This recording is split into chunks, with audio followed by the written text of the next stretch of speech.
Here we've got a Rationel Side Hung outward opening window. This one's Rationel AuraPlus, so it's aluminium-clad timber, aluminium capping on the timber here to give it the long lifespan of aluminium with the warmth and thermal performance of timber. These here are triple glazed, so that will achieve a 0.78 whole window U value, so getting to what you would need for passive house projects. With the side hung window, it's quite a simple operation.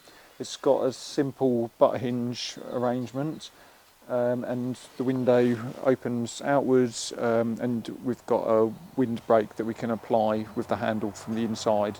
And I'll show you that in a second. So this window's got the Rationel ID handle. It's got a factory fitted restrictor here as well, which to get past we just twist and the window then opens. And then when the window's open, if we close the handle, you can see that it applies friction to the window to stop it blowing in the wind.